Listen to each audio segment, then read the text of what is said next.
Hello, friends.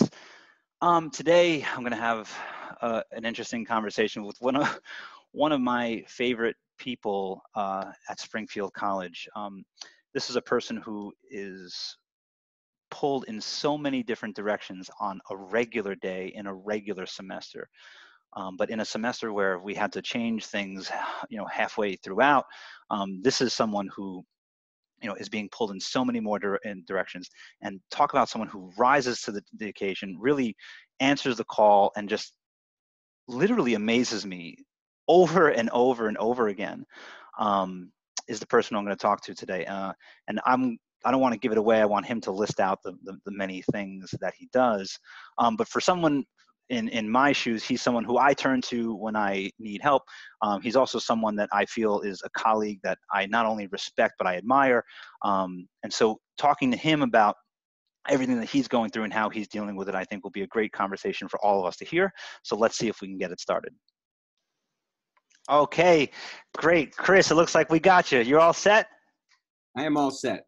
Okay, great. So I was just saying in my intro that I didn't want to give away uh, the million things that you do and the million things that you succeed at. So my brief introduction is, this is Dr. Chris Hakala, who is the master of everything, the professor of infinite things.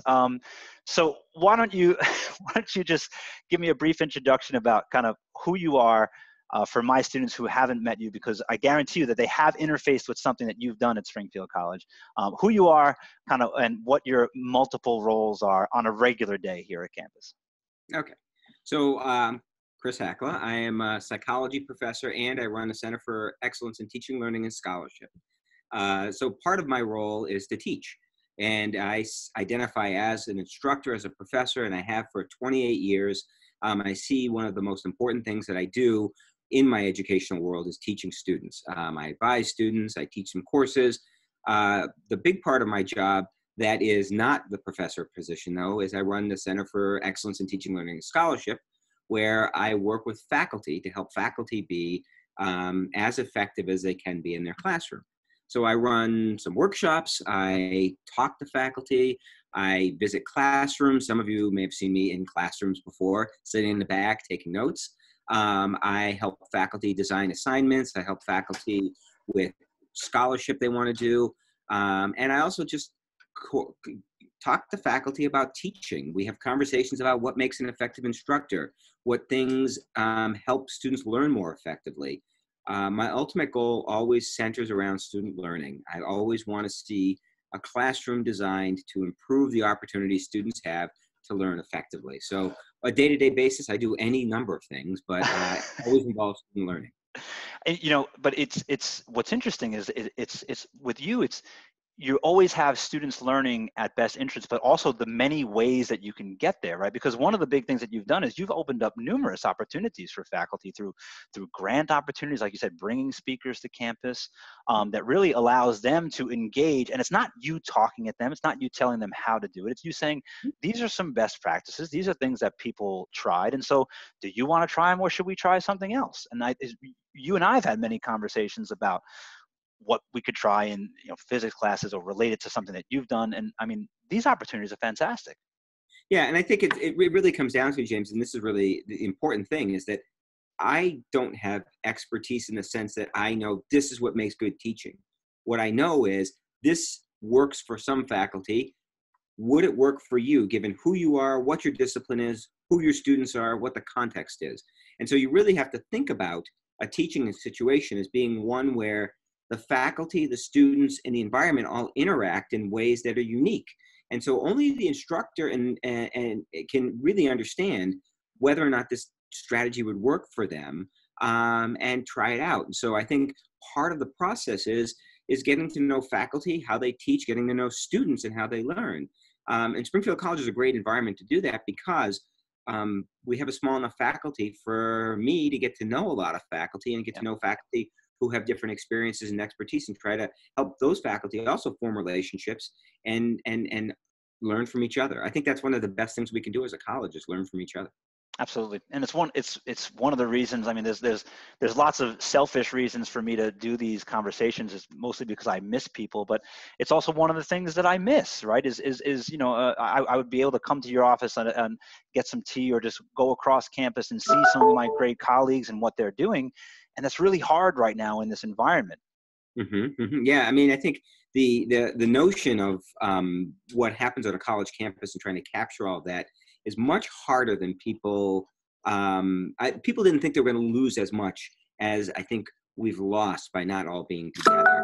And those things that James talked about, I think, really important is this idea that like you said, I would run into you in meetings and we'd chat, or I'd come over to your office and sit on your couch and we'd talk. Yeah, These little pieces of these day-to-day conversations that actually aren't organized or scripted allow for the emergence of lots of really good ideas, and college communities allow those things to happen in an organic way that doesn't feel so forced. and absolutely. and like you, I'm missing those kinds of opportunities to share information with my colleagues and to learn from them. And one of the things I really hope to continue to do is to encourage faculty to, when we return to campus, to continue these kinds of conversations, but also to share classrooms with each other, to see how each other's teaching, and to see how we interact with students in ways that might allow us to be more effective. Well, I think that you hit on something that I've long preached, right? So I've been a department head for, only here at Springfield College for 2 years, but I've been a department chair for a total of 7 or 8 years now, when I include my previous experience. And one of the things that I've always said, one of the big things you do as a department head is you run hiring committees, right? And I would always charge my hiring committees by saying, you have to hire a rock star. Because if you hire a rock star into the faculty position, all other problems kind of solve themselves, right? Because those faculty, they might not come in with a plan of like, oh, I'm going to accomplish this year, or this semester.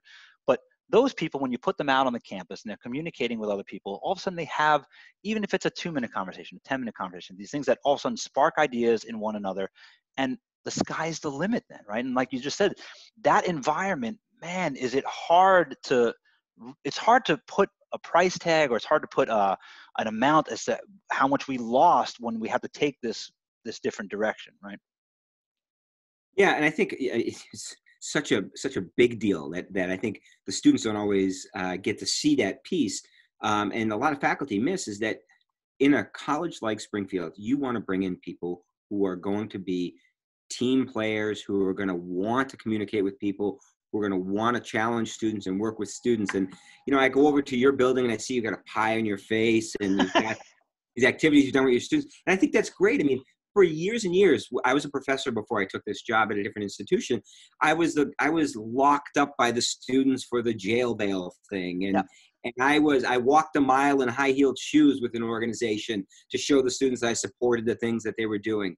And I right. was involved in campus. And one of the reasons that I'm at Springfield College is I was previously at a bigger institution where it was harder for me to do that. And I want to be a part of it. So I am visible on campus. If your students haven't met me, many of them probably have seen me walking around, because I'm That's right. part of the community, and my family's part of the community as much as I can bring them around, because I really value that community. And I think all of those pieces lend to a really strong learning environment for students.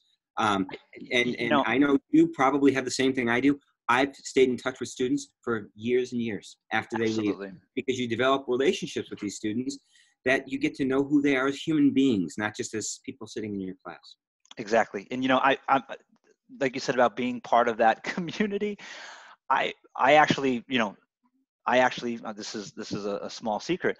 I actually went to the park on more than one occasion to train for the faculty student basketball game this year, because last year it was embarrassing when the physics professor, who talks about sines and cosines, can't throw the damn ball parabolic motion into the bucket. So I went and actually went outside and like tried to get ready, because I knew that my current students and my former students, man, they're going to want to see James O'Brien do this attempt at applied physics. And of course, that was one of the pieces that unfortunately will be postponed until we come back to some normalcy. Well, you were going to be dishing the ball to me, because I was on that team too. Oh, Uh, man. and I too have shot some hoops, Okay. because I wanted to be prepared, because I did play basketball. And even though I am vertically challenged, I Yes. did play basketball when I was younger, and for me, it was always about passing, and so I wanted to work on some of my skills a little bit because, yeah, I care about this stuff, and I think it's a cool thing about being at a small college, and you feel like you are part of the living, breathing community, and you're not just coming in and doing a job and leaving. It's why higher education is appealing to some people. It's Absolutely. to me, it's one of the best things. I mean, my family and I would go to plays, we go to events on campus, and support our students. Yeah. And I think it's incredibly valuable. It's a learning experience for us too, to see our students in different contexts. It's actually been Absolutely. one of the interesting things about this type of teaching is when I bring my students together in this kind of setting, you get a glimpse into their world. Yeah, like that. Like you got guitars back there. I got my treadmill back there. That's right. Um, and I think that it lets you lend humanity to what this process is, which I think, and I say this all the time, and I take every opportunity to say it. I have two things I say about teaching and learning all the time. One, learning is messy. It's just messy. It's the way it works. The other is that it's a relational process. Absolutely. And if you don't have that relational piece, it's sterile and static and doesn't have that same vibrancy learning can have when it's a relational, messy kind of process, but it's so valuable to go through those experiences. Well, and for me too, and I know that, and this is a different. There's two different sides of this conversation, right? So what does a real online class look like versus what had to happen this time around because it happened midway through. Yeah. What you just said was one of the reasons why, for me, it was so important to preserve a synchronous format, right? So that we have that interaction. Yeah. As opposed to, it still keeps the human element to it, that of just moving to a pure asynchronous thing that sometimes can be lacking. Yeah. Well, and I think for some people it's harder to do. I have students who live all over the place, so it's harder for me to do synchronous. So I do synchronous for the students who can be there, but I record videos and I have the Exactly. students record videos back to me so that there's still that connection. Even if Absolutely. it is a little asynchronous, at least you're still having that kind of connection. And I think that those pieces are just incredibly valuable to build the relationship so that the students understand what you're trying to do and they see value in it. And it's one of those things I think is so important in education is for students to see value and to share with the faculty member that notion of the journey. I'll say one more thing while I'm able to about this, because I think this is really important. The other piece is for students to have an understanding of why the faculty members are doing the things they're doing. And I think Yes. you do a great job of explaining to your students why you're doing it. And I work really hard to make sure my students know I'm not just having you do this to do this, but here's why I'm having you do this. That's Because right. if you don't explain it, it feels like you're doing these things in a vacuum. That's right. That's right. So, you know, uh, when you have time, what do you do for fun?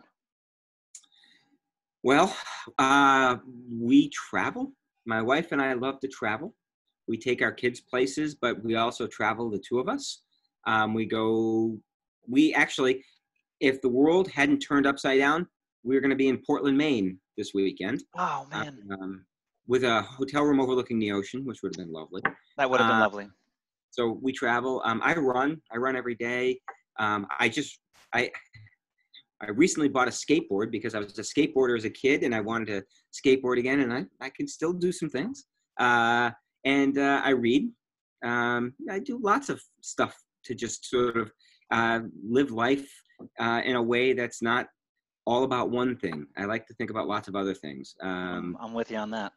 I find that there's lots of stuff out there that I'm just interested in that have nothing to do with psychology or with teaching and learning. I just like it.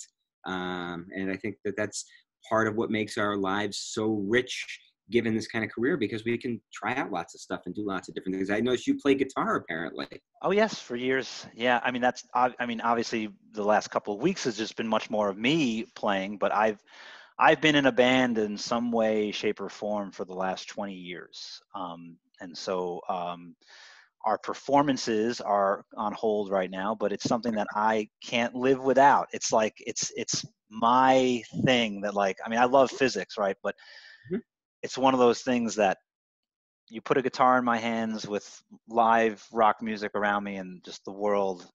There is no world. It's just me. Um, And that's me running. yeah. I miss about one day of running a year. Typically, it's because something big has come up. And I'm out there middle of like 4 or 5 in the morning, just in my own world, often listening to an audiobook and enjoying my time out there. So I get you. I mean, it's just what sort of feeds your soul a little bit. That's right. So So, I'm sure that my students who haven't met you, they can sense your energy in this conversation, right? So your current students, again, they feel that energy all the time. But what do you think is one thing that they don't know about you that you think they'd find interesting? my students Yeah. or your students, any of them? Well, either one, but in particular the ones that know you, right? Because I mean, you're a pretty open book, but I am a pretty open book.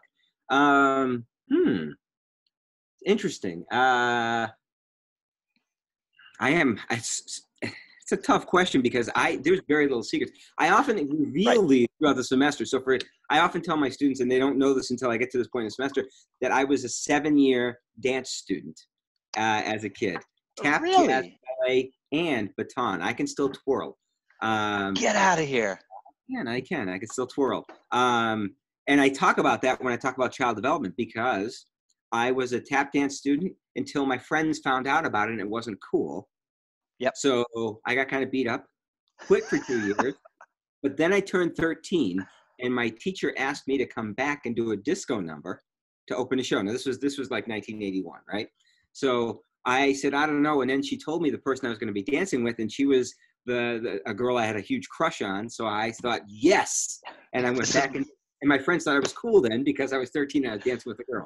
Right. So, oh my gosh. So it was, so there's that. I tell my students that. I also, my students are often surprised that I cook, and I can hold my own in the kitchen. I'll say that. Okay, you're confident in the skills. I have decent skills. I believe my wife married me for that. Okay. You know. Next year, then you have to participate in our annual chili cook-off over. You have to ask. Yeah, you got to remind me. I'll definitely do that. I'd be happy to do that. So, all right, good. So yeah, I mean, I am. It's funny what you say is that I am an open book. There's what my students get and what you get and what most people get from me is me. Yeah. There's not a lot I'm not willing to talk about. And I think that's one of the reasons why you and I think meshed so well when we met. You know, it's one of the, like, there's a few things that I believe fundamentally about myself and about humanity in certain ways. But one of the things I really believe about myself is that I can only make myself better by a constant, severe sense of self-evaluation. Am I being true to myself and other things, but with that comes the idea of integrity, right? And so, like, I don't want to be one person in one environment and another person in another environment. I want that to be just the norm across the board. Yeah, and I agree. And I'm often surprised that students believe that some of us are, and I guess that's true. I guess some faculty are very different at school versus in their other life. But I feel very, very strongly that I want my students to see the authentic person that I am, with my strengths and my weaknesses on display, and understand that as a human, I have some things that I'm offering them as an instructor in terms of structure and organization of a particular discipline, but it's through my lens of me with this worldview and this experience, and that you get all of me. That's right. That's really great. And that's that, and it leads to what I said before about students and staying in touch with them. As I said, I've been teaching for 28 years, and I can say with a strong degree of confidence, I am in touch with hundreds of former students. That's amazing. Including some who I see regularly.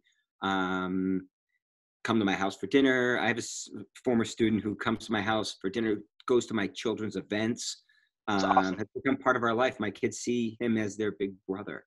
And dozens of students I see regularly in various capacities. And I think it's this relationship that develops as a function of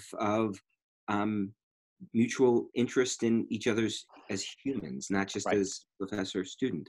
But that said, I have maintained friendships with faculty I had. I still talk to my academic advisor regularly. Yeah. I still talk to faculty from my undergraduate institution regularly. I talk to a guy from my graduate program. We just finished a book together. I talk to him all the time. That's awesome. Well, So I I think, think there's something to be said about that, right? I mean, there are some people who, not as good at making connections or not as good as keeping connections, but there is something to be said about. I mean, like you learn something from everybody, right? And so if you take this all in and incorporate it into yourself, I mean, why would you ever want to cease? Even the people that, even when you look at someone who does something that you disagree with or hate, like you could still learn from that, you know? yeah, it's interesting. So I'm sitting here thinking as you're talking about this, students, if I ever meet any of your students, will see this.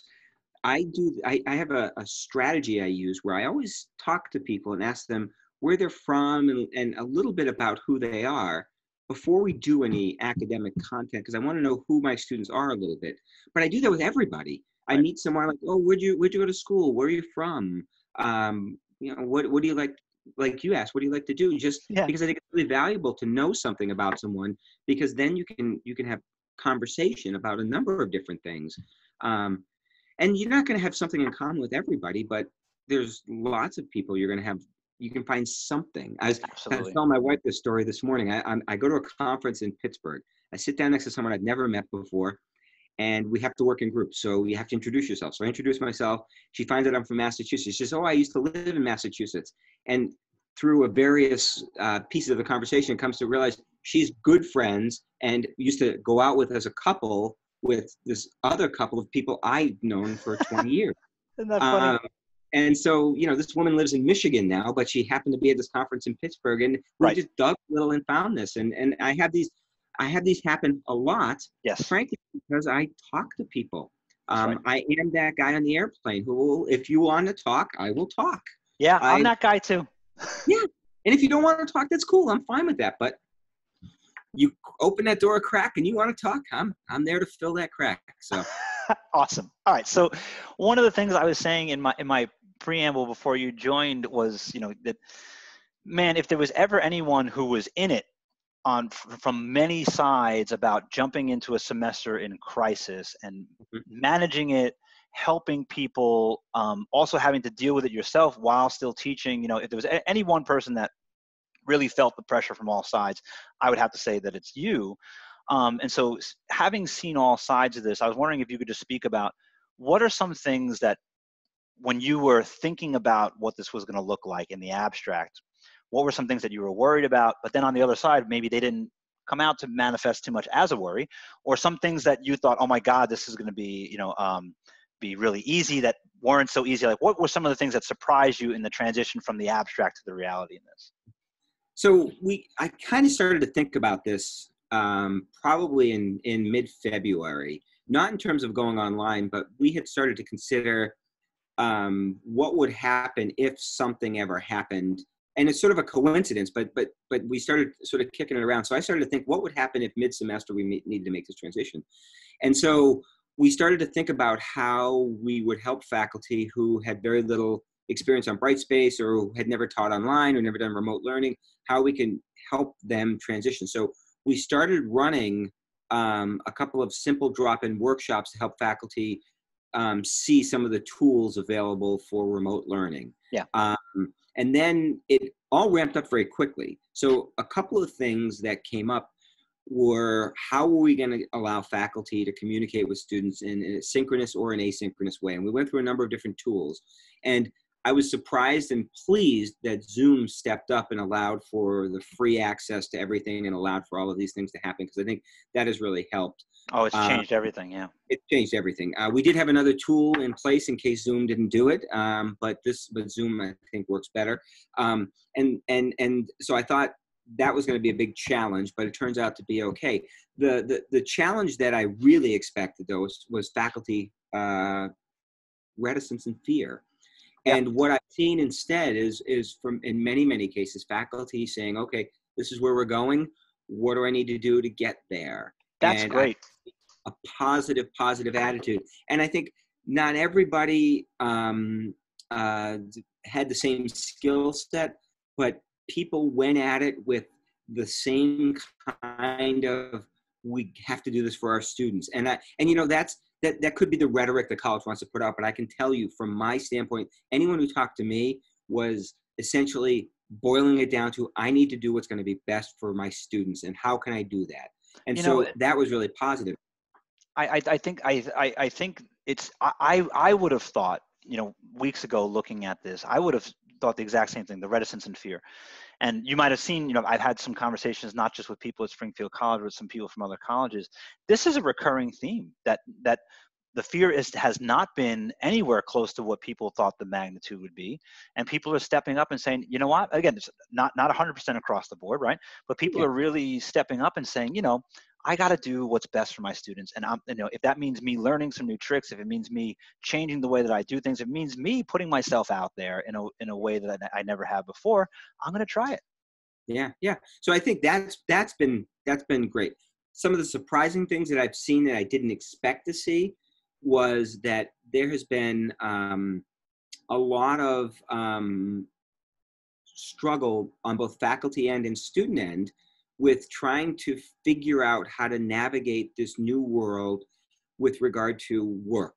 And what I mean by that specifically is we've never lived in this sort of time where your regular life has stopped in some ways. And Yes, so how much work is too much or not enough? And the faculty and students have been trying to navigate that in ways that make sense. And I think the big part of that is that um, sometimes it's hard to estimate how long something's going to take from a faculty member standpoint, and sometimes from a student standpoint, um, it's and this is not just students, this is a human standpoint. When you have a lot of time, it's hard to know how much to carve out to oh do my the work gosh, you need to do, absolutely. because it's easy to do other things. Like as I sit here, I could show you my room. There's a laundry basket right here. I've got clothes in the dryer that my wife said she'll fold, but really she's done enough laundry this way. I should do this too. Right. And so you get these competing demands on your time. And then we have students who might have sick family members, or might have young siblings they're helping with, or might have parents that need more support now at home because there's more people. And all of these demands are things that we couldn't completely have anticipated Absolutely.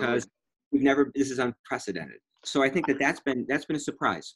I can tell you I'm surprised by that completely. So, you know, I have two children, ages 6 and 9, and something that I never anticipated is, okay, I work, my wife works, you know, so we don't have daycare because my wife works as a teacher and she's a teacher at the same school where my Yeah. children attend. But now that the school is closed, but the school is doing distance learning, Yep. which is now a very interesting challenge because a 6 and a 9-year-old aren't, you know, I'm proud of my kids, don't get me wrong, they're smart, but like they are not equipped to navigate the internet alone. Yep. They're not equipped to use technology alone, and we only have so much technology in the house. Yep. So now you got me working my thing, my wife working her thing and trying to maintain her typical work day, while my students, we basically become homeschoolers now, and Yep. that's a whole other challenge that I didn't anticipate. Yeah, we're living that too. My wife, like yours, is a public school teacher, and my wife is teaching English as a second language to elementary school kids. And in many cases, the parents don't speak English. And so Right. she's trying to figure out how to help the parents help the kids, and the parents don't speak English. So she needs to, work with translation companies so she's over there working. I'm here working. My 13-year-old is upstairs trying to do her seventh grade work, which, for what it's worth, some of the work is challenging for Challenging, right? us to look at and try to help her, because there's specific strategies you're supposed to use. That's right. Um, and I'll just put this plug in because I have to. And then we have two older daughters, 17 and 24, who are both supposed to be graduating, one from her master's degree and one from high school. And both Oh, of those situations are really up in the air. So the one with the master's degree is finishing, but doing it remotely. yep. The high school student is doing work and finishing, but now has to make college decisions without being able to I read what know. college is. And so we're dealing with those kinds of stressors as well. And again, these are things that you wouldn't have expected that you deal with, that are life circumstances. I mean, and my 17-year-old is very methodical and thinks things through. And so I'm not quite sure where she is, but she's thinking this through. The 24-year-old wants to finish her master's, and it's been a lot as she's tried to navigate that. So it's Right. it throws everything up in the air. And like you said, I mean, so my kids are a little bit older, so the 13-year-old can navigate a lot of it herself, but she needs help, and she needs people there to It's still support. different. Your routines are gone. The structure's gone. I mean, like, even if you can be a very self-independent or self-motivated person, but it's still different, like you said, because now you have the opposite problem that you mentioned. You have all this time, and how do you pipe it in? This is a challenge for everybody. Look, so I'm looking at the clocks. I know that you got a class or you have another meeting, and I have the same coming up. So I want to just Yeah. get like a couple of more just very brief answers out of you. Sure. This conversation has been great. So it's great that the fear hasn't been what we thought it was, but what message do you have moving forward? You know, assuming that let's hope it's only going to be this one semester. What message do you have for faculty moving forward and students moving forward now that we've encountered this environment, right? What is your takeaway message for them? Yeah. So if I could sum it up in one word for both groups, it's well, a couple of words: patience and compassion. Yeah. Patience and compassion. Be patient with each other. Know that we're trying to navigate this together. And compassion. Understand that people have circumstances. Understand things are going on. And understand that life continues to happen despite how you have to be in class. And even when you're in class, things happen. I mean, as you just saw, my wife's walking back and forth because she's printing things. I mean, Right. Things are going on in life. And you know, give a damn about each other and listen to each other and understand that people are trying, and be patient and know that it's not always going to work the exact way you want it to. So awesome. Well, that's a great message, Chris. I really I always enjoy our conversations. I can't wait till we can go back and have tea together in person. I know. But at least for now, thank you for being here, and you know, stay sane, man, because I know you're probably doing 15,000 things. But just know that it's appreciated, and know that You're my wife. Yes, he is. Yes. I thought she said that I was wrong. It's actually 17,000 things, not 15,000, right? Well, once again, Chris, I really appreciate the time, and I hope that your students enjoy this. I know that my students will, and I look forward to talking to you soon. Okay, man? Thanks, James. Take care, man. Okay.